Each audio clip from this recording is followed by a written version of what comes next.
The rain kept pouring down with no sign of stopping anytime soon. I carried Lee Wen on my back to the ranger's cabin on top of the hill. She had already fallen asleep. Due to the danger of a potential landslide, the park rangers had evacuated earlier. I laid her down on the only bed in the cabin and tried to cover her up with some sheets. Yet I noticed something strange. I felt her forehead. It was a little too warm. Fortunately for us, there was some medicine and a few bottles of water in the cabinets. I tried to get her to take the pills. She leaned on my shoulder and mumbled half-consciously in her dream. And then I heard her say, "Father." I walked to the door and sat on the steps while staring at the rain. I had planned to travel to some new place where no one would know me and spend my final days there. I'd even asked Yang Ying to watch over this kid on my behalf. I'd thought I could let this all go. Yet the gods had made me run into her again here. God, haven't you toyed with me enough? When will you stop? Yang Ying had mentioned that Li Wen's father was a painter, that he had passed away due to a heart problem. He sounded just like me. Was that why she had been so close to me? If so, what about how I felt about her? Ever since she had first come into my life, I had been paying extra attention to her. At first I thought it was just out of curiosity, but lately that feeling seemed to have evolved in some way. When I had been in the hospital, I would often catch myself thinking about her without realizing it. I kept telling myself that it would never happen. After all, there had only been one person in my heart. The first day after I had gotten out of the hospital and gone back to school, I didn't see her in my class. During my lectures, I kept losing my thoughts, until I saw her passed out at the back door of the classroom. I had no time to worry about other people staring at us. I carried her out of the school, but I couldn't get a cab. I had to run all the way to the hospital with her on my back. Maybe that was the moment when I started feeling something more. Or maybe it had been even earlier. When our pictures had been posted on the school forum, I had intentionally avoided her. When I walked past her, I knew she was staring at me. And I felt like the most horrible and stupid person in the entire world. So that might have been the moment. But maybe not. It wasn't. No. I shouldn't even be thinking about all this. She and I, it was never going to happen. The night kept getting darker and darker. The rain kept falling, and I was still sitting at the doorstep. I felt like I was dissolving into the air and the night, into the rain and the night. I suddenly heard someone calling me from behind.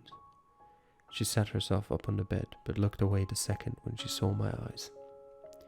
"Mr. Wen, I've always liked you." I stood there, thinking that I must have heard it wrong. "I'm sorry, I know I shouldn't have said it. You're my teacher and I must have made you very uncomfortable. But I couldn't hold it in any longer. If I don't tell you, I feel like I'm going to lose my mind. I'm sorry, Mr. Wen. I'm so sorry." Her hands were clenching the sheets tightly. I want to be with you." I pushed her. She began crying and ran towards the door. She just ran into the evening rain. By the time I realized it, I could not see her anymore. Earlier, after hesitating for what felt like forever, I told her the cruelest thing. "I'm sorry, I can't be with you." I remembered her expression when I had pushed her to the ground. She must have thought that I had been disgusted by her, but how could I ever feel that about her? The only person that had been disgusting was me. I was so scared. I had no idea what that would mean to her if I crossed that line. Her lover? Her father? Or just a pathetic dying cancer patient? I held my flashlight and began aimlessly searching for her in the rain. I almost slipped a dozen times, and when I realized that she might have slipped and fallen down, I hated myself even more. Before I knew it, it was daylight. The rain had finally stopped, and the sun had come out. The first ray of sunlight broke through the clouds and sprinkled upon her body, lying in the valley. She was so calm, so beautiful, and so still. She was not even breathing. I held her cold body in my arms. I felt like I had lost the whole world, again. Wen Zhaoren. quick cut here.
Alright, let's start.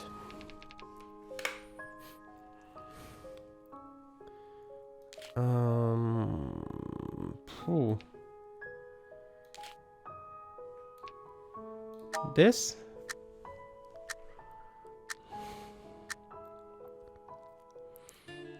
I couldn't simply ignore her existence any longer, and I couldn't ignore my true feelings either. She was so pure, so kind. She was a gift from God. I didn't want to hurt her, but I couldn't help myself anymore. I reached out to her and held her in my arms as tight as I could.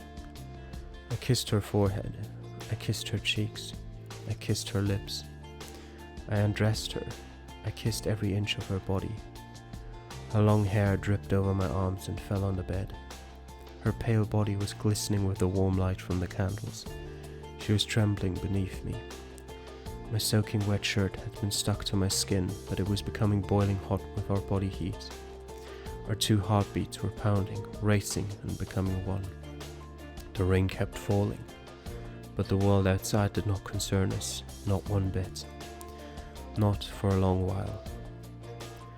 The rain had finally stopped, and the sun had come out. The first ray of sunlight came through the window and fell upon her long soft hair.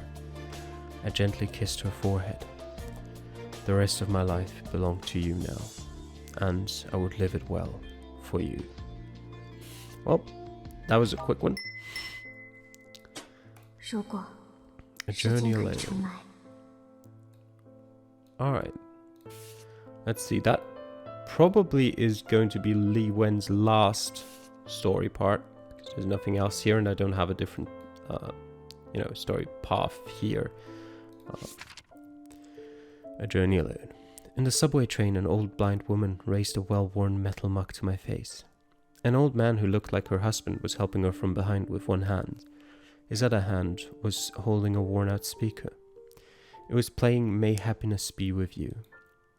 Beijing had banned solicitation in the subway, but these beggars could still often be seen in the cars. Nobody wanted to be the bad guy or feel guilty, so no one would report them to the authorities. I put $5 in the mug. I usually wouldn't do something like this, but I just wanted them to leave me alone today. Besides the beggars, there were only a few other passengers in the train car.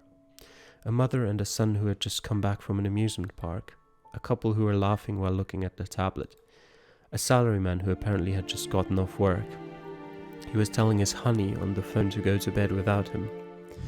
I felt so envious. I didn't want to go home, because even at home I would still be alone. The car was quiet, except for the occasional chit-chatting, the wheels running along the tracks, and the PA system announcing the stops. The next station is Station B. The next station is Station G. Station G is a transfer station. Passengers for another line, please prepare to get off. The next station is Station H. Station H is a transfer station. Passengers for another line, please prepare to get off. The next station is Station P. I wasn't sure how many stations it had been since I'd gotten on the train at Station B near my home. I didn't bring much of anything with me.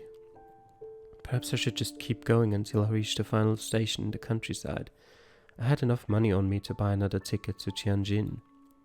I could go and watch the ocean there. The last time I'd gone was when I was in elementary school. And I remember that. I had gone with my father that time. Perhaps this time I wouldn't be coming back. I lay down on the chairs next to me and raised my left hand in front of my eyes. The fluorescent lights on the ceiling shone through my fingers as if they were blinking. The ring I had on my ring finger seemed to be fading out. God, were our fates already determined or not? Was it really something that could be changed? Li Wen. Okay, what does map mean? Oh. Huh. Alright. Interesting. Certainly interesting. Sure. I guess this has to make sense. Oh god. Which stations do we have? We have B, G, H, and P. B, G, H, and P. P's down there. So she was going like this. And then either like there or there. Let's make G the last one. Here, actually. P, H. Let's do it like this.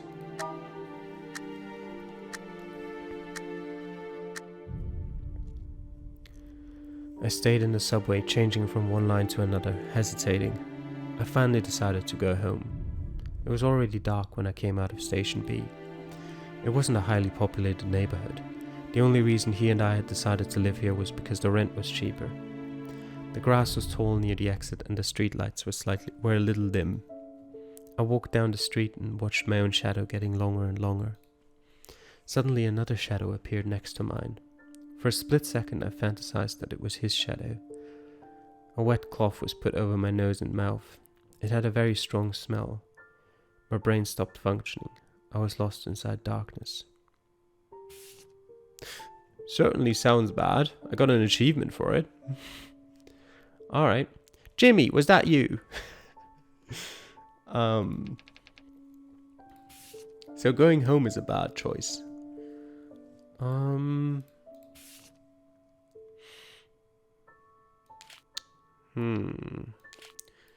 What if we go to Station G?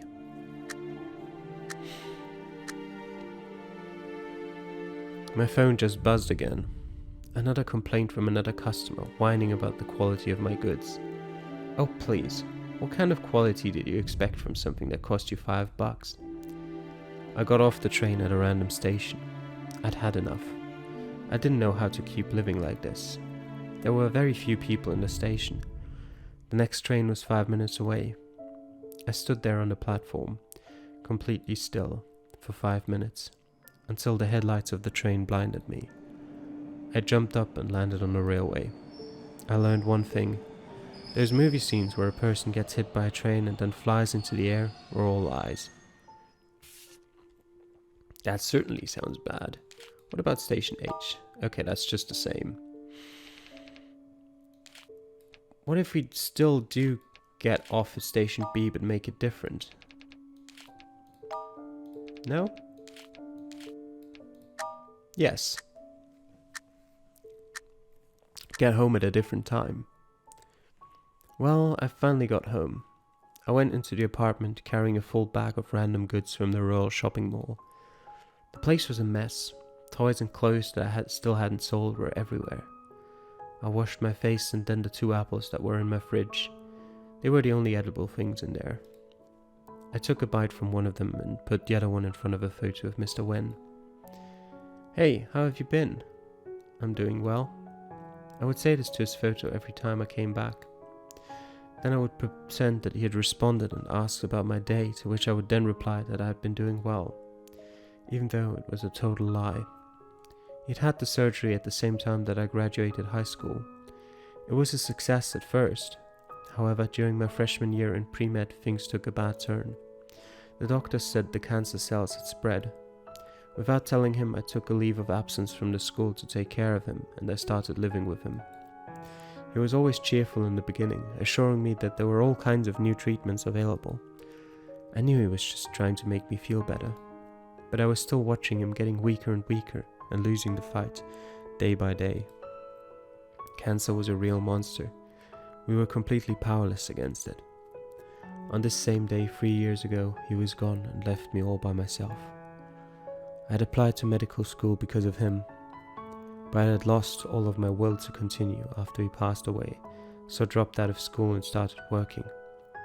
Since I didn't have my college diploma, all that I could get was some random part-time jobs. I used the spare time to manage an online shop selling small cheap goods. My earnings could barely cover my monthly rent. Sometimes I literally couldn't afford meals and I had to shamelessly go and beg for help from Jing, who had only recently gotten a job after graduating from college. Sometimes I wondered if there was any point in living like this. The only things that had kept me going were these precious memories of mine. I opened the glass doors of my cabinet. My notebook was on my right. It had all of the text messages between him and me. I'd copied them all down into the notebook from my phone. An artist's collection book was right next to the notebook. He once took me to an exhibition for that artist. A photo album was placed to its left. I took the album out. The first photo in the album was the one with us in a coffee shop. That was the only one of us from before we were officially together. And we had taken many, many more afterwards. There was one with us at the New Year's Eve countdown, one with us at the festivals, one with him cooking, one with him sleeping, one with him going through chemo, one with him pacing in the hospital yard, and the last one with him smiling weakly at the camera. He seemed to have known that it would be the last memory he could ever leave me with. The timestamp said that it had been taken on March the 26th, one day before my birthday. It had been the day before my 20th birthday. Alright. And that is how her story ends, probably. Let me actually look at the map why this is better than the other one. G first and then H. Wait, P, G, and then H. I don't know why. It's just a different way to get home, I guess, so it comes out at a slightly different time. And I got all of the endings. I got all the wrong ones first. Alright. Wait, does white signify that that's the end for a certain character? I think it does, yeah. Alright. Wait, how many characters do we even have right now? There's, 3, 6, 9, 12. And out of those we finished 4. Forgot about Rocky. Alright. Jimmy.